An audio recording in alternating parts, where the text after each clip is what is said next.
Well, hey, everybody. Andy here. Thanks for joining me tonight for our Christmas extravaganza, our Hiker Hangout edition. Tonight we have Taylor, who's joining us from SouthernHike. Before we get into all of that, I just wanted to say happy holidays, Merry Christmas to you and yours. Hopefully you get a chance to spend some time with family and about what really matters this time of year. So thanks for taking a few minutes tonight. We're going to talk until about 9 o'clock, and then we're going to cut it off because, as you'll hear, Taylor's got some bigger things that he's got to deal with other than just some live stream. So we'll talk a little bit about what's going on with him and all that fun stuff. But if you don't know Taylor, Taylor and Rachel, let me share this with you.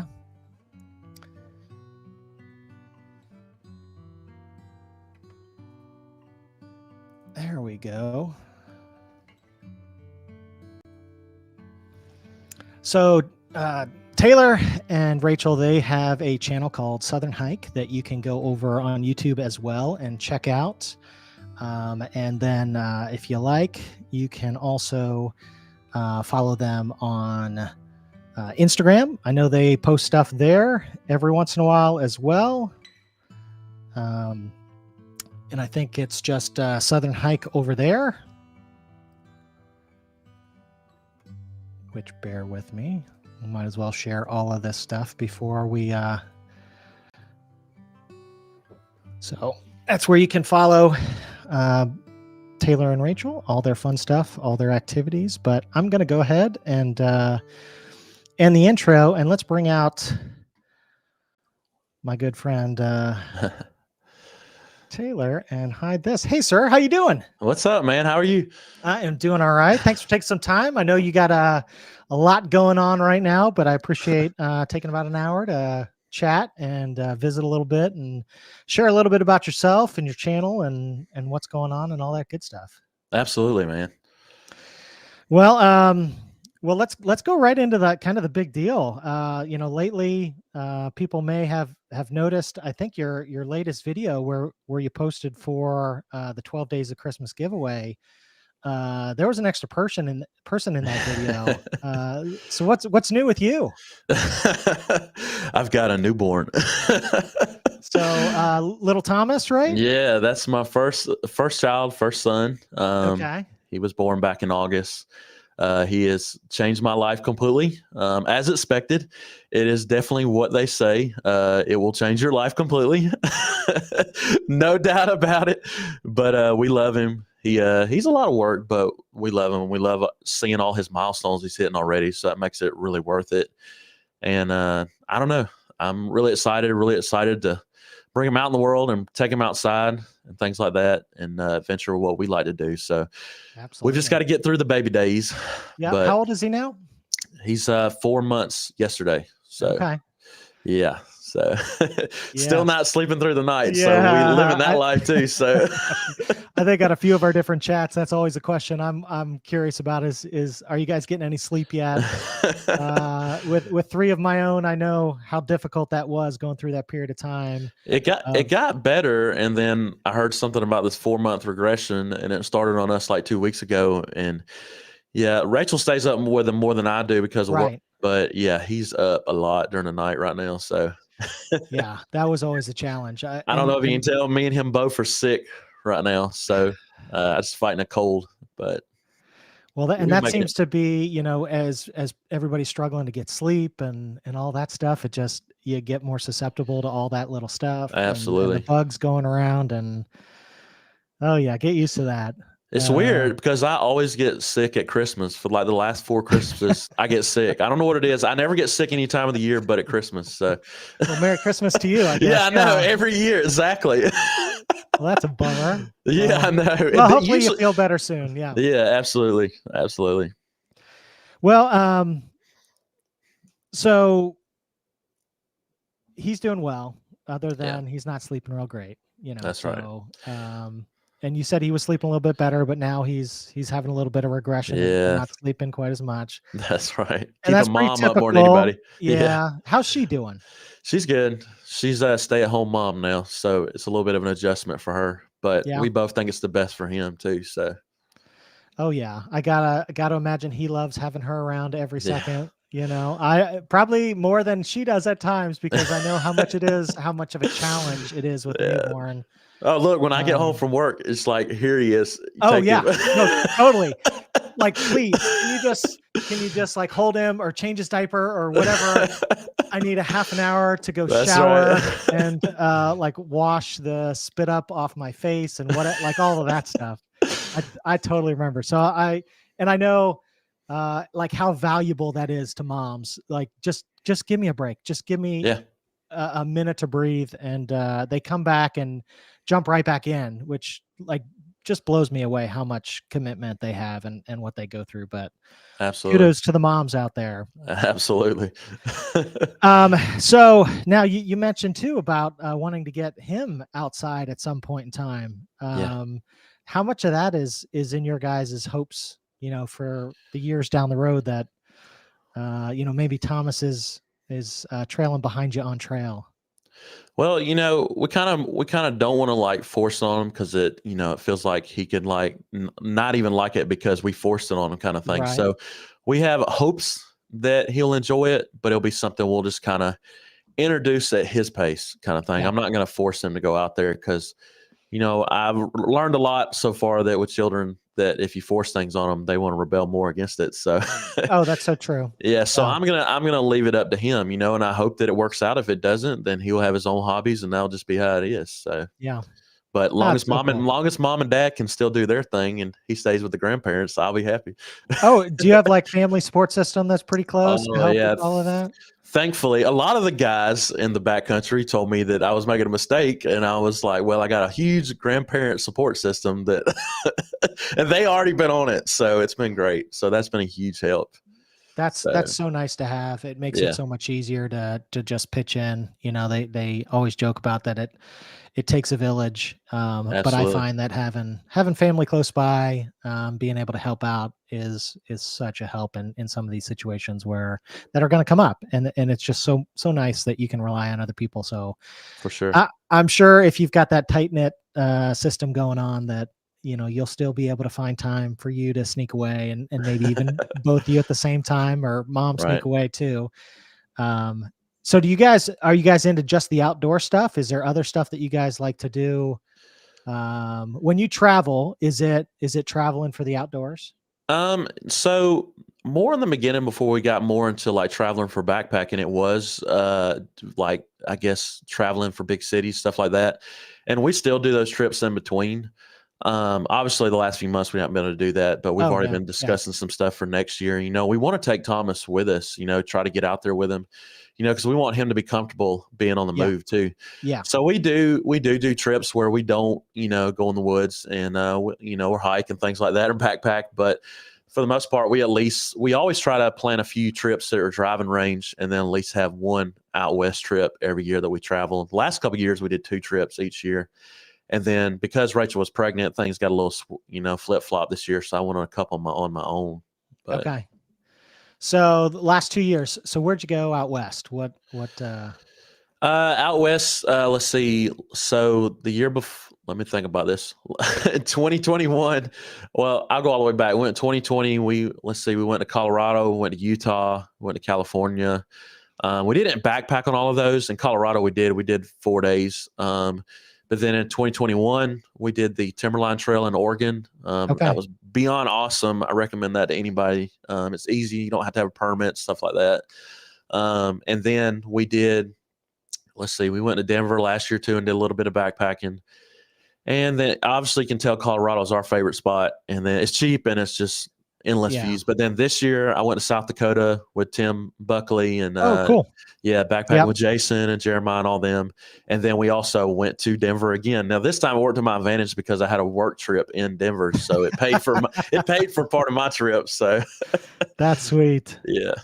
All right. So when you go out to Colorado, where do you like to go?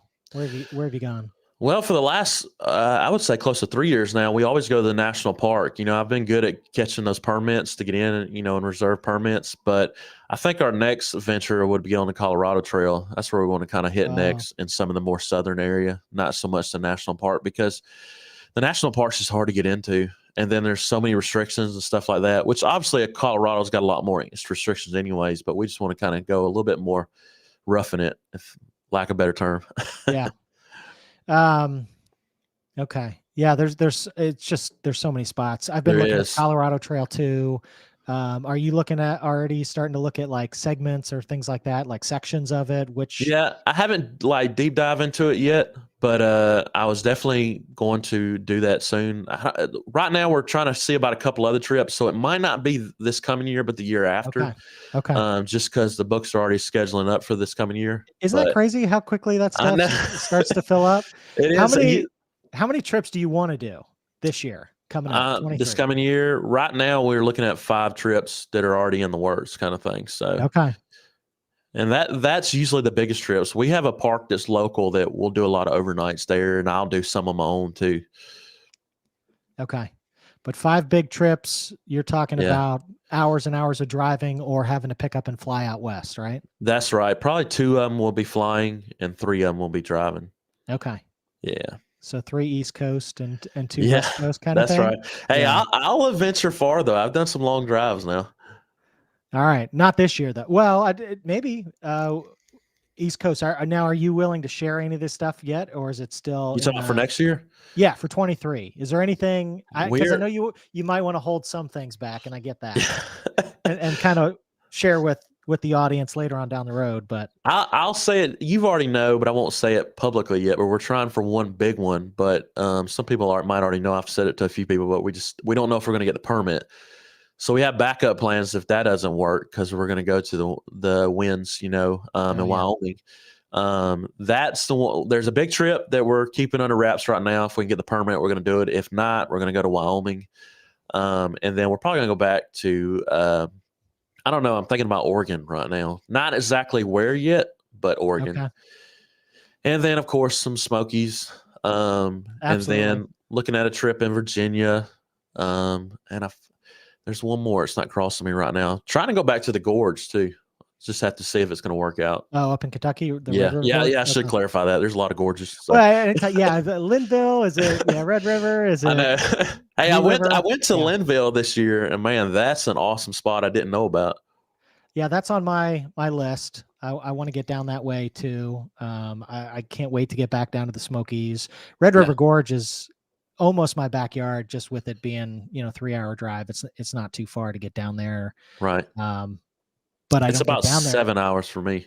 So I'm excited to get that's on the list at some point this year. I don't know if it'll be this winter or if it'll be sometime next year. I'm not sure. I'm trying to do 2 winter trips when it's cold, because I love to get out and be below zero and do that. It's just we don't get a whole lot of it in Indiana. So if you get the opportunity to, like last year, we went up to Pictured Rocks.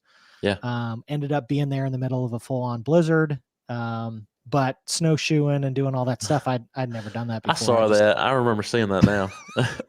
Had a blast doing it. We took a hot tent up there, so we didn't freeze our butts off, but had a blast. And it was enough that I was like, all right, I would totally do this again somewhere. So hoping to get up maybe Minnesota this year for like a deep winter camp out. And so then, I have to say, I've been backpacking for years, but I've never backpacked in snow. That's an honest statement. So, well, you probably don't see that around here. Yeah, so. In Georgia, I doubt you get the opportunity. So that's right. We barely get opportunity here in Indiana. I mean, if we get snow here, it's going to be a little bit of a dusting, and then a week later it's gone. We don't get you don't go snowshoeing or snowmobiling or cross country skiing or any of that stuff. We got to go way north to get that stuff. That's what I seen Squidly on here. He knows, like the end of this week on Christmas, we're expecting like low teens. I don't know what Alabama's expecting, but I know that that's what we're expecting. And like, it's very unusual. In my lifetime, I've never had that on Christmas. So it's going to be a cold Christmas.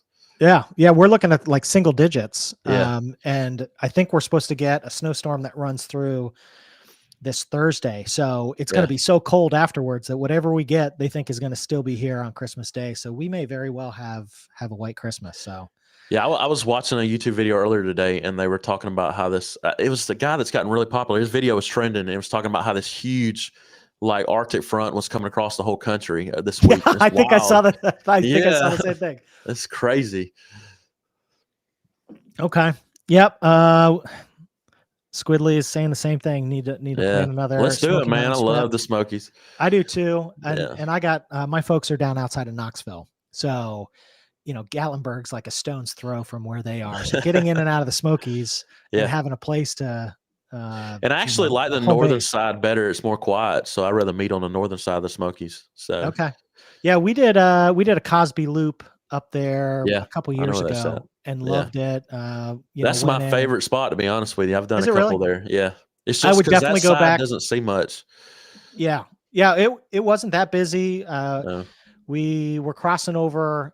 We were down there right as people were on the AT, so that was a little okay. bit more Was um, active. the activity was mainly just the through hikers that were coming through. So you saw Yeah. a little bit of that, but it was fairly early in the season still, so there Right. weren't that many people that were in the Smokies yet. But I would love to get back. I think it's such a huge area and such a web.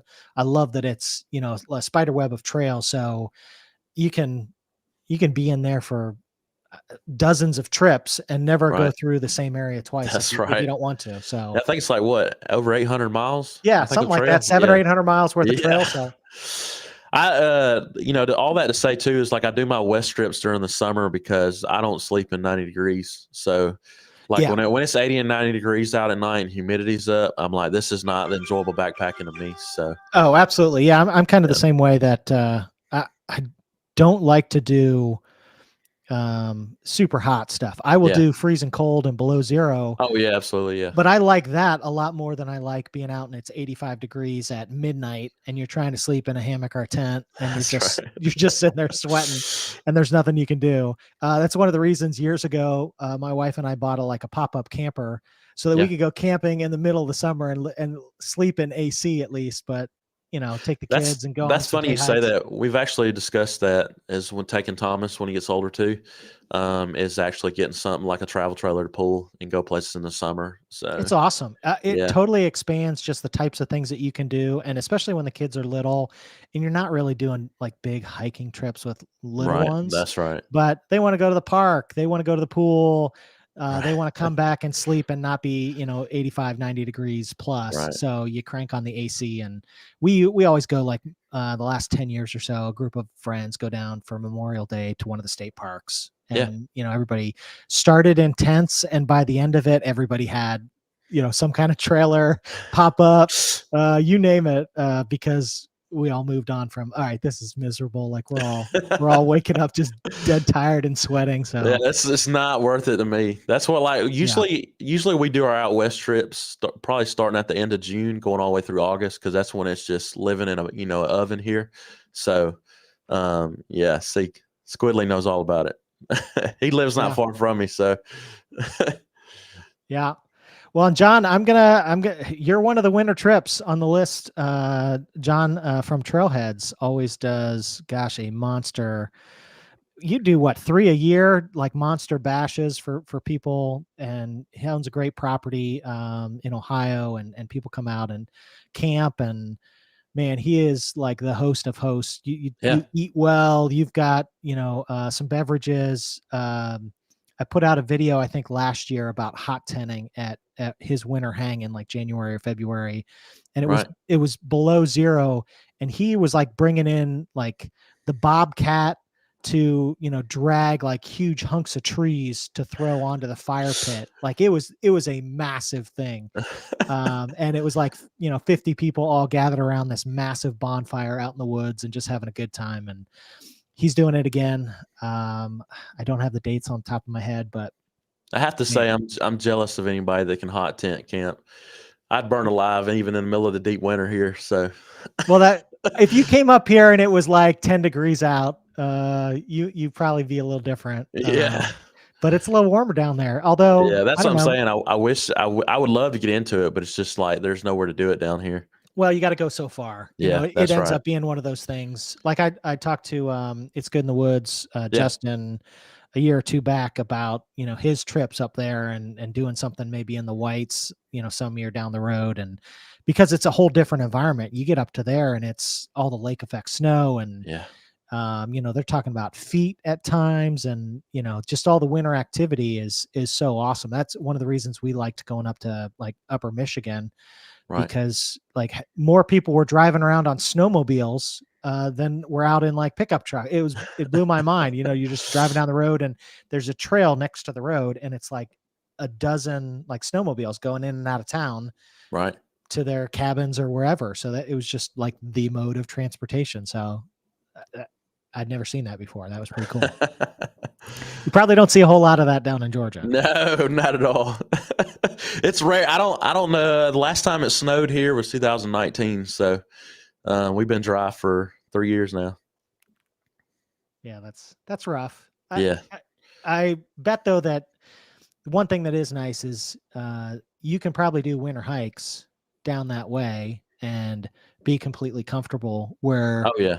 people up here at least have to change out their gear, Yeah. a lot more, where now we're going to, well, I got to be comfortable down to 0, Yeah. or something like that. Or what a lot of people do is they say, I'm just not going out if it's below freezing. So, I'm only camping 3 seasons out of the year. So Right. they miss a whole section of, the seasons, because they're just not, it's rough. And I get it. Like nobody wants to be uncomfortable or have to then invest in all new sleeping bags or underquilts or whatever they're doing. It get really expensive for winter gear. It really does. Yeah. And it gets heavier, Yeah. so you think about, what I can carry for the summer trip is pretty light, and anything that I'm going to do in the winter, it's going to be quite a bit heavier just to be comfortable. Heck, that trip up to Pictured Rocks with the hot tenting stuff, like we had a sled that was like, I think mine was like 30 pounds plus just a gear. And,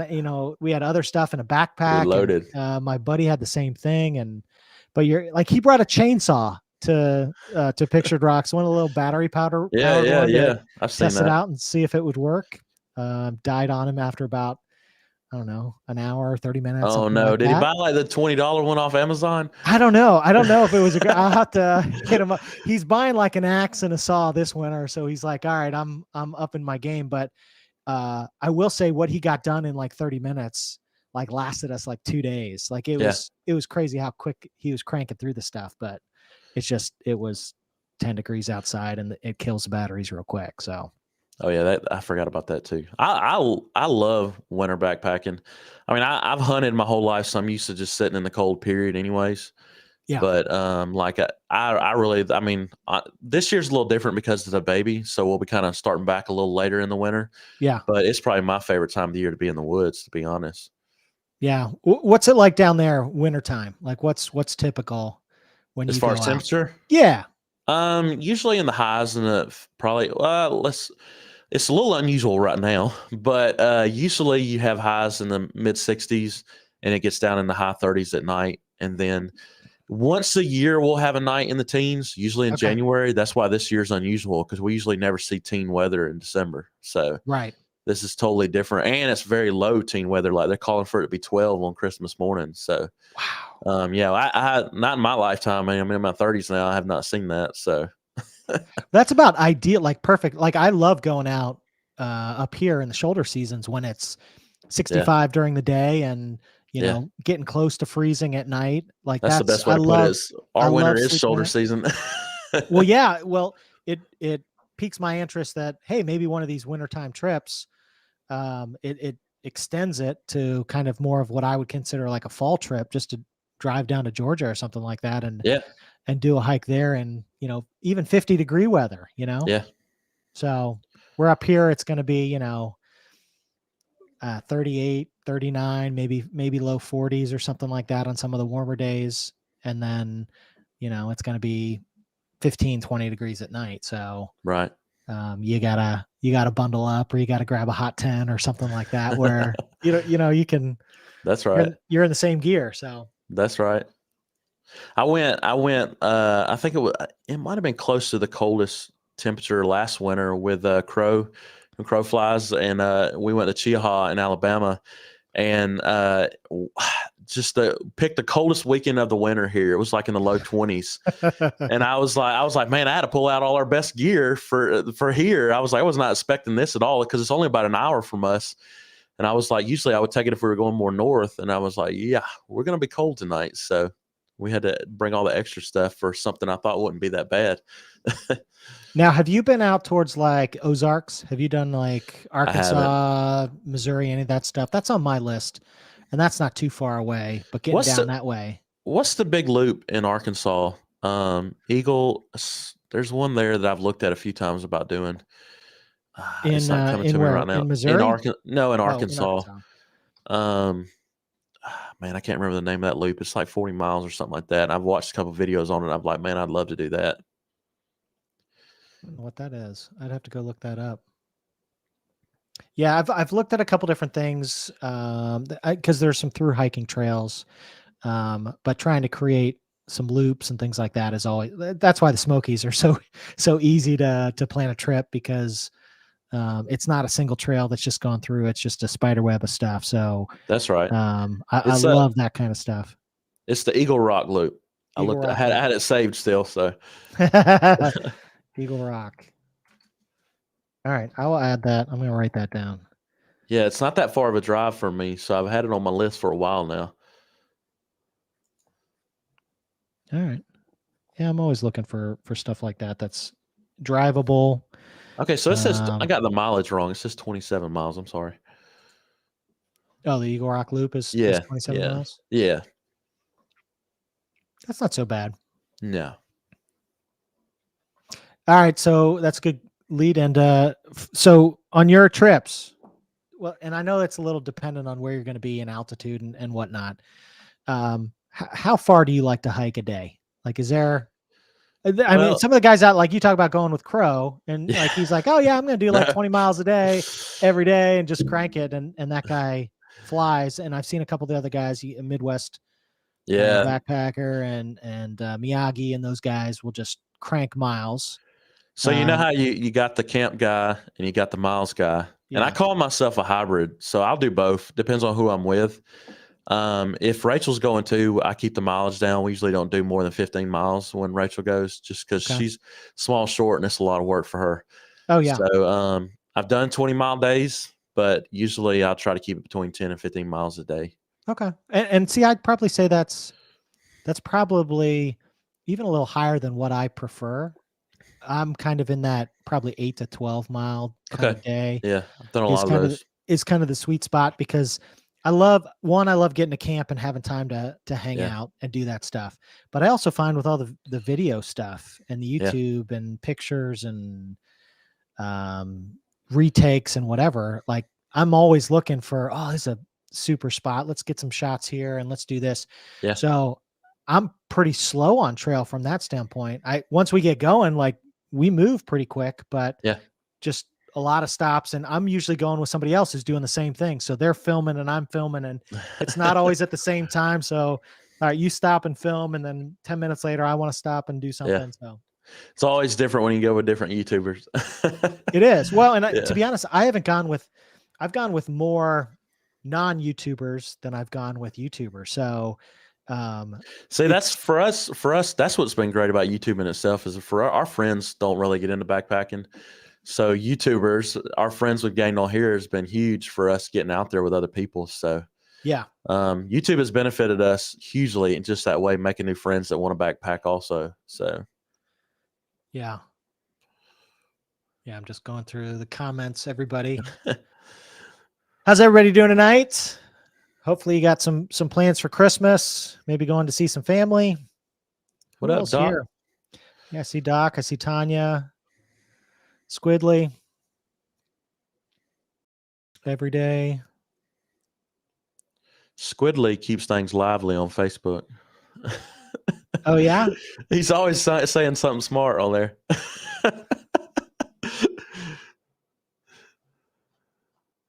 Yeah, I think this year I would love to get together, I think a little bit more, because like you said, when you get into this kind of stuff, I wouldn't say it's a small group of people that do it, but I have a lot of friends that have no interest in ever backpacking, for example, of any type. Like I'm not hiking in 2 miles to camp and then like hiking out the next day and that's it. Like there's even very little interest in that level, which Yeah. I consider like, oh, we're just going to hang out. There's Right. not really like I can take a ton of stuff, and we're cooking up some ribeyes. I think you posted a picture of a ribeye that I don't know if it was too long ago, but I love that stuff. Like, Yeah. let's go down to the lake. We'll camp out. Yeah, you got to hike in and you got to carry your own stuff, but we're going to eat well and we're going to have maybe a little fatter menu than what we're doing if we're going out to Colorado or something like that. But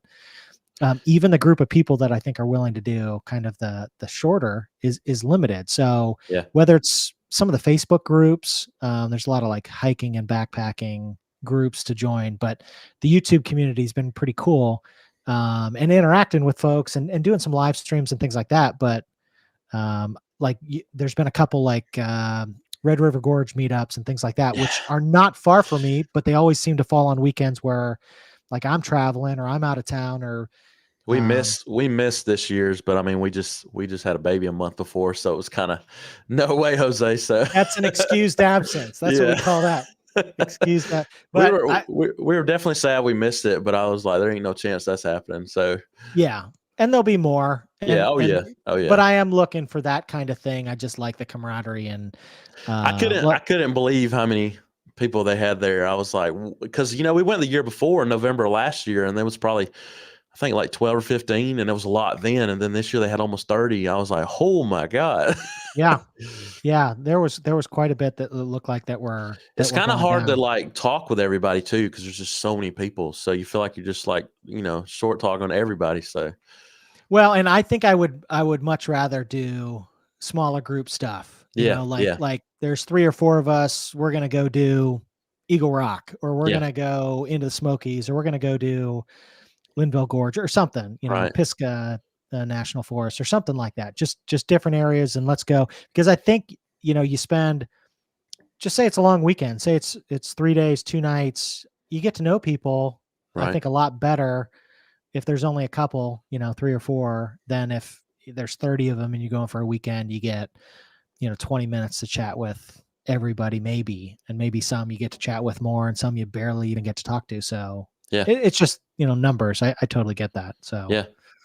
But looking forward to that. I think that would be a lot of fun to do some more trips, and like you talked about doing the Winds. That's in the that's actually been on our list the last 2 years, and we've canceled it because of whether it was fires, west of there that were just causing problems, or costs. Last year, things kind of skyrocketed getting in and out of Jackson. So we looked at maybe going into Denver and driving, and then just decided let's just go to Denver. And because I went to South Dakota this year, and flying to South Dakota, oh man, it was going to be very expensive. And so and actually a lot of us were backing out. I was actually one that texted Jeremiah and Jason, and I was like, I'm going to fly to Denver and drive up. It's only 6 hours. And I was like, 6-hour drive to me is easy. So and it was just way cheaper to do it that way. Yeah. Well, and then you got a car on hand, and you're not worried about, when we go out to Denver, we rent a car for the week pretty much, and we park it at the trailhead. Right. So I kind of feel bad that, I'm renting a car for the entire time, but it's just sitting there collecting dust. That's what we're trying to work out right now, is if we do the big trip this coming year, that like, I'm like, oh man, I'm gonna have to buy a rental car for like 7 days. It's going to sit. And I'm like, but the alternative to that's going to be really difficult too. So like, I always like carry my pack in a suitcase. So I would actually have to not carry a suitcase too, if we have somebody take us to trails. So I'm like, that's just going to make things even more difficult. So yeah. How do you travel? When you go out west, how do you pack? What's the setup? So I have like a shell, like one of those really large, I guess suitcases. I don't even know what you call it. Like the really big one. Like usually the females bring those for a lot of clothes. That's you? No. That's what I put picture, right? That's what I put my pack in. Okay. And then we have 2 of those, and Rachel will put hers and hers, and I put my trekking poles and my boots or trail runners or anything like that. Everything in that, and then I'll carry a backpack that'll have a change of clothes and my electronics and stuff like that, and that way I have that stuff on my final day, because usually we try to plan it where our final day we stay in a hotel so I can take a shower before I go home. Oh, absolutely. Yeah, that's a must for when we Yeah. do trips like that. So we'll do like I'll pack a huge duffel bag, Yeah. and in that duffel bag goes my backpack and then change of clothes because Yeah. like we went out to Colorado last year. Where did we go? God, I gotta look it up again. When we were out there, little town off of 70. It's like they got the grave of Doc Holliday is there. Does anybody know where that is? In the chats. I I'm know gonna who have to go Doc look it up. Holliday is, but I don't know where that's at. Yeah. So when you come into town, there's like you can walk out the trail and actually see like his grave is there in town. Okay. Glenwood Springs. So Okay. Oh Glenwood yeah. Springs, Okay. it's a few hours west of like you go west on 70, you're going to go through like Silverthorne and Breckenridge, and then you're going to keep going another few hours and get out to Glenwood Springs. And then Okay. we went south from there and you get into like Capitol Peak is out that way, Yeah. and you're west of Aspen, so you've got like the Maroon Bells and Snowmass Wilderness is kind of in that general area, but you go south towards Carbondale. Um, it's just a really cool area, but it's a haul to get from the airport. But Right. it's a cool place that we wanted to go in, and you drive in, you spend the night, and maybe you're on trail the very next morning, but you've got a afternoon or an evening to kind of walk around town. We checked out the local burger joint and the craft brewery and had a good time. And there was like live music that was going on. It was a pretty cool Yeah. town. And then we go out on trail, and then you come back off trail and you have a night at that location. You shower, change, go out on the town, and then the next day we're driving back to Denver and staying the night like at the airport hotel so that we Right. can get the flight like the next morning. So we kind of have an extra day or two of wiggle room, but Yeah. that's so nice to be able to do that, to shower, to change, go out on town, see a little bit about, what the local cuisine is, the local craft beer scene, Right. um, shop for some knickknacks for the family. They always look forward to like, what did you pick me up from home? But that's so much fun. Then it's kind of like it's not just like if I'm driving local, if I'm going to the gorge, or if I'm going to even down to the Smokies, like I'm going near where my folks are. It's nice to be able to stop there and shower and change before driving the whole way back. If I'm going somewhere else, we did a trip out to Pennsylvania last summer, though the summer before, and did 70 miles, 5 days, and then like you're showering at the outfitter, and then you're jumping in the car and driving the whole way back. Yeah. So all you get is a shower. You're not getting, so much as an overnight. It's jump in the car for 6 or 8 hours after that's done. And that's kind of tough. I think it's nice if you can work in a little bit of downtime or some fun time. Let's go out and grab some pizza or a burger or whatever. That last day, I've done a few 5-day trips now, and that last day, you're always thinking about what's good to eat, something fresh, and a hot shower.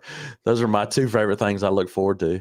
How many days before you get off trail have you started thinking about those things? Usually by the final night, and eating So it's that just the one. final. See, I'm Yeah. like on day 3, and I'm like, I'll man, say that this. burger sounds good right about now. Usually by the second day, we're already thinking about what the meal's going to be. And then like towards the end, you're gearing up about that meal. And then like, that last night you're eating another backpacking dry, freeze dried meal. And you're like, one last time.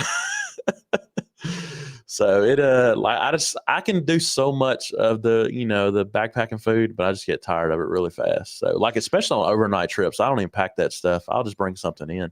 Even if I stop on a local barbecue joint and pack a pulled pork sandwich in, that's what I'll do. So Now, do you make your own stuff for the backpacking meals, or are you buying the no, store-bought I've stuff? been on the peak refill train for a while now, It's and good stuff. I claimed that I was on it way before a lot of people were, because when I first You were the started first, using, huh? well, I wasn't the first, but when I first started using it, there was a lot of people that didn't mess with it, and they were like, "I've never heard of that," or they saw the price on it, or like, "I'm not paying that." And then now almost everybody uses it, so Yeah. it is expensive. I'm not going to deny that. So Yeah. And I think they hit a niche that, it was Mountain House or bust for a yeah, lot of people. yeah, Was pretty much the thing. And then I think it's really exploded. You've had like you got the other kind of mass produced ones, but then you've Yeah. had some of the smaller kind of niche stuff that has really popped up, like Yeah. the Peak Refuel that has now exploded into a much bigger thing. I'm We trying to really think of the like other one. Pinnacle Foods, but it's even more expensive. Yeah. But they've got really good food too. And I know, it's because it's organic. I don't know if that's the right way to say it, but it's like the best, ingredients. But it's still just very pricey. It's hard to eat a $15 meal in the woods. So It is, which I think is why, like, I bought a dehydrator a couple yeah, years back, yeah, and so you talk about like pulled pork sandwich. I'll yeah. make that and dehydrate it and take it in. Is it anywhere near as good as buying it at the local barbecue joint? No, but it's pretty good, and it's a heck of a That's lot right. cheaper if I make it at home than if I'm buying. Which we finally have pulled pork. You know how you can get tuna in the packets? You used Yeah. to not, I'd always seen people out west getting pulled pork in the packet, and I was like, you can't do that here. Couldn't find it anywhere, Hmm. and now they've got it in the store here. So I guess it's kind of migrated down here to the south. I haven't seen the pulled pork stuff. I'll have to look at that. I see Yeah, the chicken a lot, so yeah, yeah. The chicken's out I'll there. see the tuna and the chicken everywhere, and I'm usually going for the chicken. I Yeah. like the barbecue chicken. If I have a The choice, I'm not going to eat the tuna, but buffalo usually, chicken. oh yeah, that's Yeah, good. I Usually like on that. trail, I'll eat tuna for lunch a lot though because it's filling. Yeah, yeah, and it's easy. I know a lot of people Yeah, that used to take like tuna and crackers, yep. which I've I done always that a thought lot. crackers is a tough thing to do because is breaking, it's busting up, and it takes up a lot of space, but it's good. So tuna and crackers, or I a lot of always people bring like get the confused wrap. when people tell me that like when they get on trail and they've been doing a lot of miles, they like lose their appetite, and I'm like, good lord, I get more hungry. Well, I'm like, I'll destroy my bag if I don't be careful. So I will say the one area for me is altitude. So anytime yeah, I've gone out yeah, west, I have noticed that, to the point now where I did a challenge, and it was down at the Smokies. yeah. I wanted to pack 1 pound of food a day, Okay, and that was my challenge, my limit. Like, you had 1 pound a day, no more, and you had to figure out, all right, what am I taking? How much does it weigh? So you're like shopping for, like, what's the most calorie dense right, thing, whether right. it's Mountain House Meal or Peak Refuel or whatever, and you're, all right, I'm not going to eat a double, so let me shave it down to one, and I'll, have the other half on another trip or something like that. That's right. And I didn't eat it all. Like, I was shocked that I went through this challenge of doing like a pound a day, and I still brought back food. So my thing is, like, I'm looking for the trip where I don't bring back anything extra other Yeah, than, like, okay, I'm still in the camp that's probably bringing a, like, emergency something. Okay. right. It's not a lot, but it's like, if I'm out there, if I'm stuck out for another half day or a day, like, I'm not starving. I'm having something to eat. I might not have 3 meals. I might have one in a bar, but Right. I've got a little bit of a backup just in case. When we went out to Colorado last year, we got snowed in Oh wow. Okay. at one of the passes, so we couldn't go, and we had to take a zero and stay where we were. So if we happened to be on the backside of the loop when that happened, it would dictate we'd have to take another day to get out, Yeah. or we're just crushing miles, which for us, is being, flatlanders, is tough at altitude. So we ended up just completely throwing out the route and going somewhere different. But I had at least a little bit of something that, I plan to get off trail with a little bit of food. I just don't want to get off trail with like pounds of food. Yeah. To me, that means I've planned wrong. We've been pretty good about strategizing on all the trips we've done. Usually I'm an engineer by day, so I love organization. So everything I do is kind of planned out. I know it's a hard thing to deal with sometimes, but How does usually Rachel deal with that? it's difficult. It's because she's very free spirit compared to me. So Oh, yeah, we that's even battle a lot. better. Yeah, Yeah. we battle a lot. So You're like, are you packing that way? Is that how you're yeah. going to pack? You're not using. Oh man, yeah. Well, crazy to say, I usually pack her bag for her most of the time, just to make sure she brings everything she needs. So Is that before she's asked, or is yeah, that? uh, I'm just like, I don't know. I'm a nerd about organization. I always tell everybody that's the engineer in me. I was trained like that. So Yeah, no, I totally get it. And I think that's something cool about just the backpacking space, you can really nerd out when it comes to some of that stuff. Yeah. Oh yeah. Or you get the other free spirits that are like, I'm just kind of throwing my Yeah. stuff in a bag and I don't really know where the stuff is or any kind of order or It's like whatever. it bothers And that's me. fine. Oh yeah, oh yeah, and it's a personal thing. It bothers me like when people say they pack their quilt into the bottom of their pack without putting it in a stuff sack or anything, and I cringe every time because I'm like, I can't do that. Nope, it's not gonna work. You do that too? Well, does it count if you're using like a pack liner? Yeah, no. See, I still That's put it in. it. I still put I it in a literally, stuff sack. no, I don't. To me, the stuff sack does not adapt to the space. Yeah, I know the cons to it. It's just So, it when bothers me. I started doing that, when I started backpacking, I had a dry bag literally that I'd use, and I'd put my quilt, and it would cinch down and be really tight and compact. And then I would end up like I'd have to stuff some kind of clothing or blanket or something else that was down there because there'd always be these like, drive me nuts, like pockets of space at the bottom of my Yeah, pack that I could never fill. So I ended up getting to the point where, and see, for me, I was worried about stuff getting wet. yeah, So when I got to the point where I'm like, I have a Dyneema pack, which is mostly waterproof. yeah, Okay. Yeah. Can you get water in it? Absolutely. Ask Dan Becker. It happens. Your yeah. stuff gets wet. So I always use a pack liner, but I'm using something like a Nyloflume, bag kind of thing. I probably started with like a trash compactor bag, Yeah. back when it was like, yeah, let's be a little bit more budget. But then I would, okay, now I'm stuffing the sleeping quilt or something like that right into the bottom.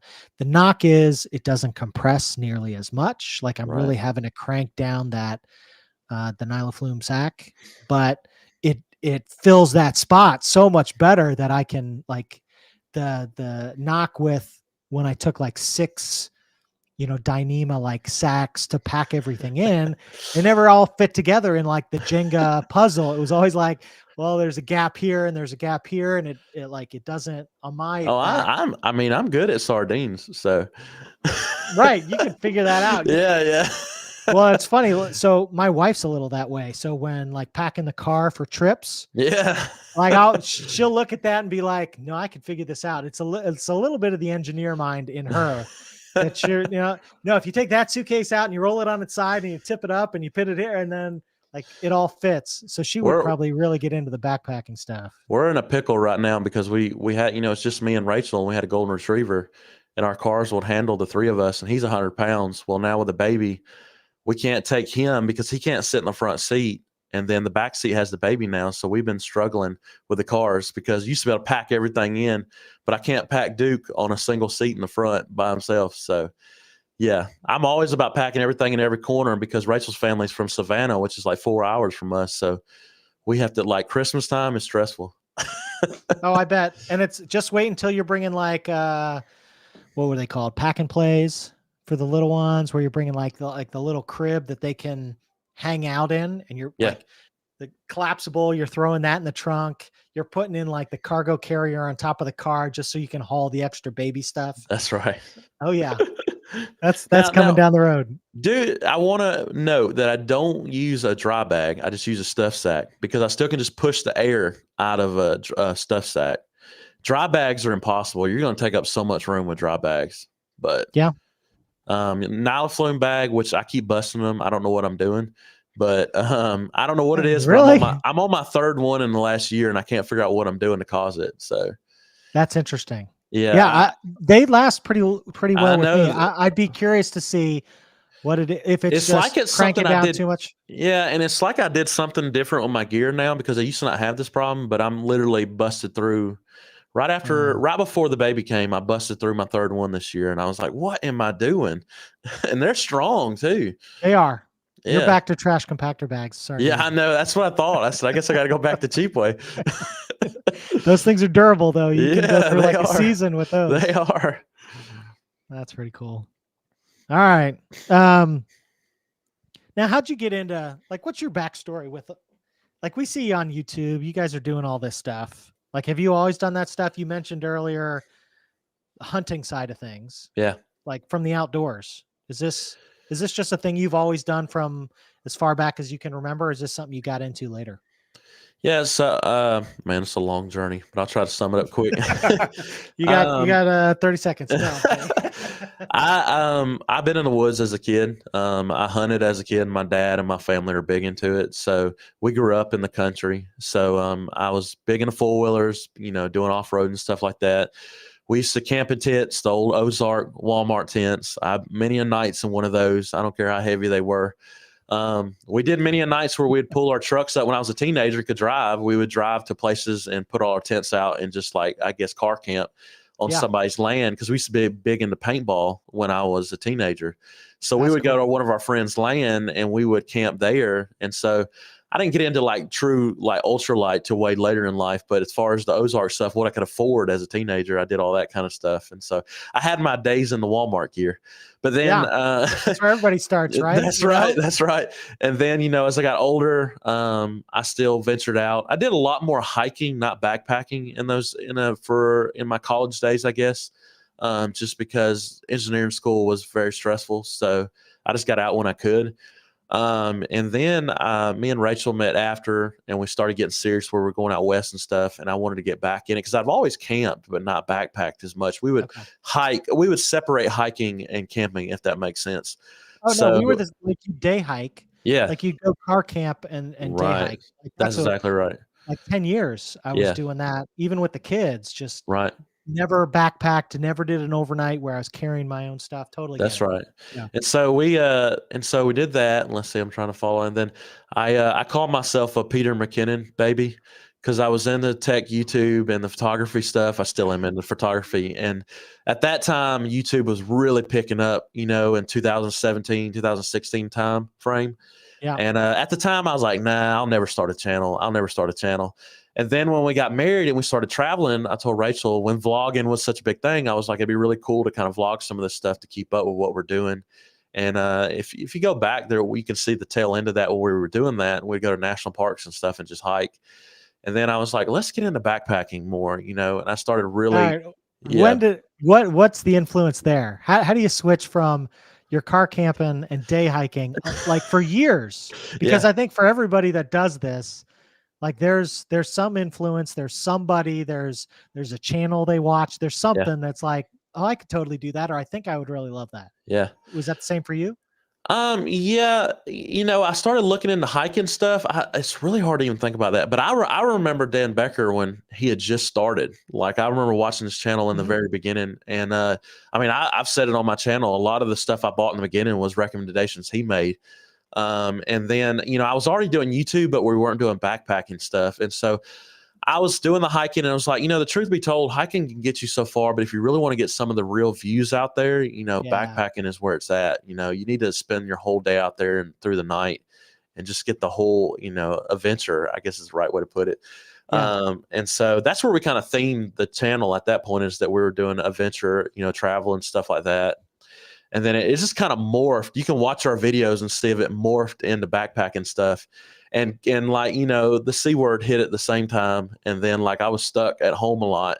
So I really started buying gear and digging into stuff and things like that. And then from there, the rest is history. If you can watch the rest of our videos and tell that it went all straight backpacking. And I love this niche. I ain't going anywhere. I enjoy it. So. Now, see, okay, so I'm a little different from the standpoint that I still love to car camp, and I will take the pop-up with the kids and do that thing. Yeah. I also really enjoy the kayaking, canoeing, camping stuff. Yeah. Have you ever gotten into that? Have you ever tried that? So I did it a lot. This is before me and Rachel met. I did do some trips. I did some trips where we did some overnight river trips with a friend of mine that loves to fish, and that's what we spent most of our time doing. But then we had some islands we would go to and camp overnight, and those were definitely dry bag trips. Oh, for sure. We had some friends learn the hard way about why you use dry bags when you're on a kayak. So. So I did a little bit of it. I haven't done it in a while. Actually, we were big into kayaking for years, and then I sold my kayak because it was too big and I wanted to get a smaller one. And I still have not bought another, because when I went to buy another, it was when everybody was buying new kayaks and I just couldn't get a hold of the one I wanted. So I plan to get back into it, especially when Okay. Thomas is old enough, because I love being on the river too. Oh, I love being on the water, Yeah, fishing, camping. I mean, you name it. Just that's right. it's a lot of fun. And the buddy that I go, Smolder Outdoors, shout out to Brent. He's been getting into that too, of pushing the river camping thing. Like, let's put in here and we'll go to 50 miles downriver. He did one of those out in Missouri last year, had a blast. I went up to Minnesota and did a week in the Boundary Waters, Okay, canoe camping. So I've done that, but that's interesting because you are still carrying your stuff between lakes. that's right. So you got to throw the canoe on your head and portage to the next lake and put in. And if you want to do a loop, it might be 8 lakes. So it's 7 portages that you're having to do. Right. So you're still worried about being light, but you're bringing more stuff than you would if you're doing a backpacking trip, because we're doing fishing and all that. I think That's I hear right. the little guy in the background. Yeah, I think Rachel's having a hard time with him at the moment. It's getting Well, close to his bedtime.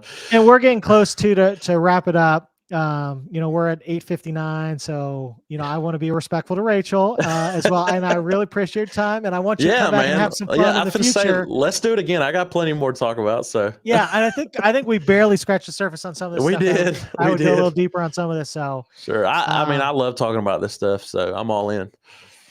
well, thanks, sir. I appreciate your time. Everybody in the Look, Andy, in the we got to chat. finish this by telling them the reason behind my Oh, giveaway. that's right. That's real right. quick. We got time for that. So if you haven't seen, now we're both doing giveaways. We're part of the 12 Days of Christmas challenge. There's 12 different channels.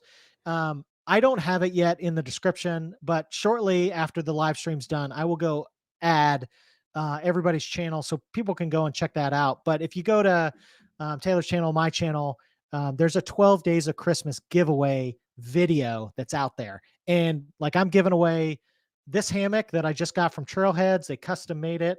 And everybody, what are you giving away? What's your unique thing?